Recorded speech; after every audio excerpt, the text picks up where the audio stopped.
Let me start by saying this. I don't hate Eric Clapton. In fact, I respect him deeply. He's one of the great bridges between traditional blues and mainstream rock. But over the years, I've come to realize that my big problem with Eric Clapton isn't really about his playing, it's about his image. This idea that Eric Clapton was somehow, quote, God, end quote. You've seen the phrase, spray painted on London walls, written into rock mythology, Clapton is God. But when you really look at the music, the history, and the playing, the truth is a lot more complicated. So let's start here. The Clapton is God image didn't come from Eric Clapton. It came from fans and journalists in the mid-60s, right around the time that John Mayall's Blues Breakers was hitting the world by storm and Cream was coming into being. So Clapton was young and good-looking and could play the blues with authentic tone and phrasing, something that British audience hadn't really heard before coming from a British player. But here's the thing, the myth of Clapton quickly became bigger than the actual musician, at least in my opinion. He was treated like this transcendent figure, a kind of guitar messiah, when in reality he was a very skilled student of American blues, a devoted interpreter, but not really a revolutionary player, and this is my problem with Clapton. Clapton's image has always overshadowed his actual contribution to music and to the blues. He didn't reinvent the guitar the way that Hendrix did, he didn't rewrite what rock could be the way that Jimmy Page did, he mostly preserved a style that already existed.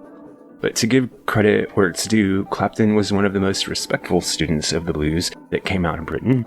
He revered B.B. King, Robert Johnson, Muddy Waters, and he didn't just borrow from them, he honored them, and you can hear it in his phrasing and the way that he leaves space between his notes, his entire presentation. He's not trying to show off, he's trying to be an authentic student of the blues. And that is admirable. But being a great student of the blues doesn't make you a great innovator. When you strip away the hype, Clapton's style never evolved beyond that respectful imitation.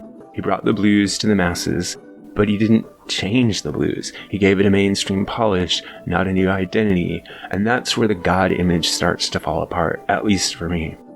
Now, I'll absolutely admit that early on, Clapton was electric. Those Cream years, the Derek and the Domino sessions, that's where the fire was. Songs like Crossroads or Badge, or, of course, Layla. You can feel that hunger and power in his playing. But after that, the spark just kinda dimmed.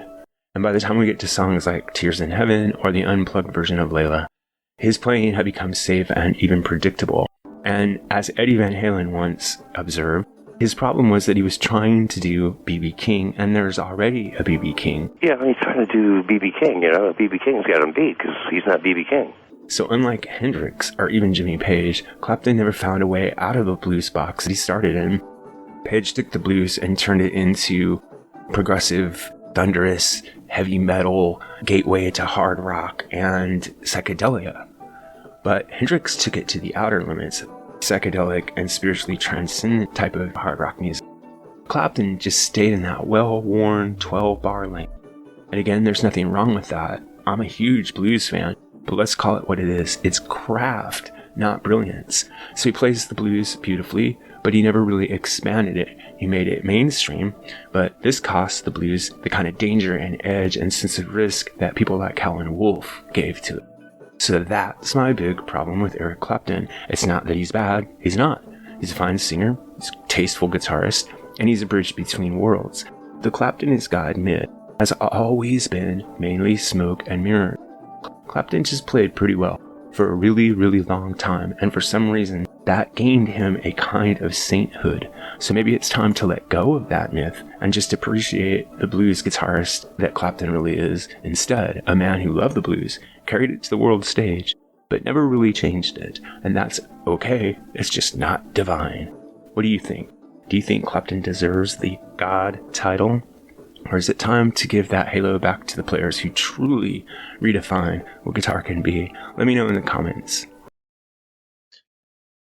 MusicGuru here, asking you to help us on our march to 10,000 subscribers.